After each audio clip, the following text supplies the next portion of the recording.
Maaf ibu-ibu ya, ini sekedar intermezzo ya. Ibu-ibu marah di bawah ini.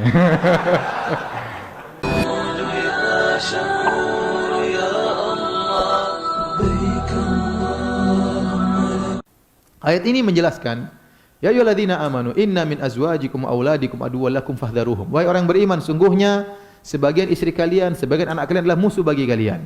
Ayat ini menjelaskan bahwa ya terkadang istri kita menghalangi kita untuk berbuat kebaikan. Contoh, mengajari kita untuk pelit. Kita mau bersedekah, jangan dulu. Bangun rumah dulu baru bersedekah. Akhirnya nggak jadi bersedekah. Ya. Rumah belum jadi, sedekah nggak jadi, terus mati. Ya. Begitu ya. Mau menyambung silaturahmi dengan kerabat dilarang sama istri. Mau kemana kamu? Saya mau jenguk kakak saya. Nggak usah dijenguk, nanti aja lah. Dia juga nggak pernah nengok kita kok. Ya ini nggak jadi. Nggak jadi. Mau kasih ibu uang berapa? 1 juta. Mau saya kasih ibu. Buat apa 1 juta? Ya buat ibu makan. Ibu tuh belinya makannya tempe tahu 200.000 saja. Ini 200.000. Jadi menghalangi kita untuk berbuat apa? Kebaikan. Apalagi zaman sekarang, terutama suami Indonesia. Ya. Uang mereka semuanya mereka kasih sama istri mereka. Ini musibah. Semua gajinya dikasih, bahkan strok-strok gajinya semuanya. Setelah itu kalau minta sesuatu, minta, sayang kasih dong. Uang dia padahal. Sayang, tambah dong sayang. Jadi uangnya kasih istrinya, sudah minta lagi sama istrinya. Dan ini repot seperti ini. Ya. Saya pernah mengalami kasus, ya. Sudah saya sering cerita di mana-mana. Ya. Ada sahabat saya, ya. Dia punya uang 11 miliar ke atas nama rekening istrinya. Terus istrinya pergi kabur. Dia bilang sama saya, Ustadz istri saya kabur. Oh kenapa? Masalahnya dia bawa lari 11 miliar. Kok bisa? Karena uang semua atas nama rekening apa? Rekening dia. Terus punya rumah kalau nggak salah 11 juga atas nama istri semua. Ini ya bahlul kalau bahasa saya. Ya akhi, ente cinta sama istri, bukan begitu caranya. Kecuali kalau istri ente orang yang solehah. Kemudian dia tahu Anda harus berbakti sama ibu, berbakti sama bapak, harus menyambung silaturahmi, harus bersedekah sehingga dia malah dukung. Tapi itu jarang. Iya ibu, benar jarang atau banyak? Sebagian wanita, wali'adzubillah ya, mau hartanya semuanya dia yang kuasai, tidak sepeser pun Anda berikan kepada kerabat Anda, harus buat kerabat dia. Kalau buat bapak dia, buat ibu dia, buat kakak dia, buat adik dia, begitu semangat. Tapi kalau Anda ambil untuk kakak Anda, oh nanti dulu. Ya. Dia tidak akan ridho kecuali hartanya semua dia yang apa? Yang pegang.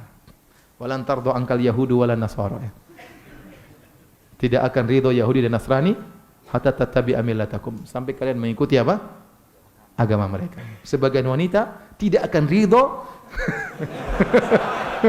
sampai hartanya semua dia yang pegang. Ya Alhamdulillah ya. Oleh karenanya inilah nasib laki-laki Indonesia. Saking baiknya ya.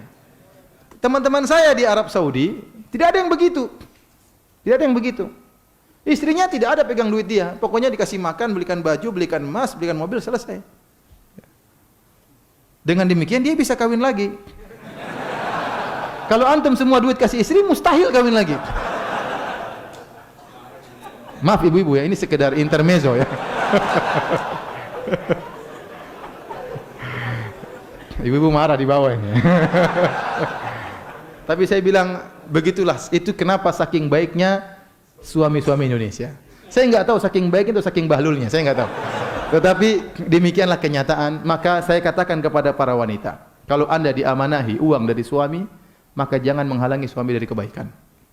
Kalau suami ingin berbakti sama ibunya, dukung. Suami terkadang boros, maka saatnya kita mengatur. Jangan boros mas, utang belum bayar, ini belum bayar. Tapi jangan ngajari dia pelit. Jangan ngajari dia apa? Pelit. Hidup cuma sebentar. Hidup cuma sebentar. Ya. Harta datang dan pergi. Ente keluarkan akan datang lagi. Ente simpan-simpan ya, harta datang dan pergi. Jangan khawatir. Jadi jangan sampai istri kita memfitnah kita sehingga kita tidak berbakti sama orang tua kita. Kita pun demikian. Kalau kita berbakti sama ayah dan ibu kita, kita bantu istri kita untuk berbakti kepada ayah dan ibunya. saatnya kita kasih buat istri kita untuk berbuat baik kepada kerabatnya, demikian. Ya, sehingga dia pun senang tatkala diserahkan uang, ya dia bisa bantu keluarganya, bisa bantu juga keluarga kita. Namun banyak kejadian kalau sudah suami hartanya dikasih istrinya yang menguasai, akhirnya dia lebih banyak membantu kerabat istrinya daripada kerabatnya sendiri. Benar atau tidak? Benar ya. Oleh karena itu tidak boleh seperti itu. Ini namanya menghalangi seorang dari kebaikan. Inilah fitnah tersendiri. Fitnah tersendiri.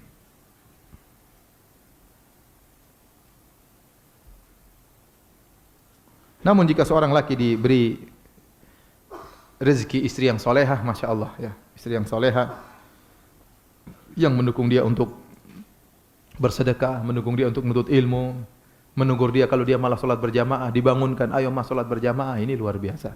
Ini bukan musuh kalian, tapi apa? Sahabat kalian. Sahabat kalian. Nah kita berdoa semoga Allah menganugerahkan kepada kita istri-istri yang solehah. Ya. Amin. Kalau sekarang belum solehah, jadikan solehah, sehingga tidak perlu istri lain yang solehah. Ya. Yang sekarang kalau belum solehah, semoga dijadikan apa? Solehah.